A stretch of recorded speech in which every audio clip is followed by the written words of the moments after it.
Helicopter వ్యవహారంలో ఏదైతే జగన్ ఆ మధ్యన సత్యసాయి జిల్లా వెళ్ళినటువంటి సందర్భంలో జరిగినటువంటి ఇష్యూ మీదన విచారణ జరిపారు. తాజాగా హెలికాప్టర్ పైలట్ ఆ రోజున మనం అనుకున్నదే తేల్చి చెప్పారు. ఒకటి, అక్కడ భద్రతా వైఫల్యం, హెలీప్యాడ్ దగ్గరికి జనాల్ని రానివ్వకుండా ఎంతమంది పోలీసులు అవసరమో ప్రిపేర్డ్గా ఉండాలా, ఇంటెలిజెన్స్ డిపార్ట్మెంట్ ఉంటుంది, స్పెషల్ బ్రాంచ్ ఉంటుంది, వాళ్ళ ద్వారా జనాలు అక్కడ గుమికూడబోతున్నారు అన్నప్పుడు దానికి తగ్గట్టుగా బందోబస్తు ఏర్పాటు చేయాలా. ఫెయిల్యూర్ అయ్యారు. ఎగబడింది వైసీపీ కార్యకర్తలే, అలా ఎగబడకుండా చూడాల్సిన బాధ్యత పోలీసులదే. వాళ్ళందరూ డైరెక్ట్గా హెలిప్యాడ్ దగ్గరికి వెళ్ళిపోయారు. చివరికి అక్కడ ఉన్న అద్దం పగిలింది. అయితే అది విండ్ షీల్డ్ కాదు, సైడు ఇది అని చెప్పి నిన్న పైలట్ వచ్చి చెప్పారు విచారణ సందర్భంగా.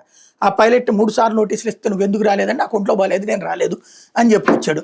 అదే సందర్భంలో ఏదైతే ఇట్లాగా మరి అట్లా పగిలినప్పుడు సైడ్ ఇది పగిలితే ఏంటి ప్రాబ్లం అవుతుందంటే పైకి లెగిస్తే అది కాస్త ఏమైనా అవ్వచ్చు అని చెప్పుకొచ్చారు. మరి అయినా నువ్వు ఎట్లా వెళ్ళగలిగావు అంటే వెళ్ళడానికి పాజిబిలిటీ ఉంటుంది, పైలట్ ఉండేటటువంటి చోట ప్రాబ్లం ఏం రాదు, ఆ సైడ్ది పగిలినప్పుడు అందులో విఐపి ఉంటే కనుక అది ప్రమాదం అని చెప్పుకొచ్చారు.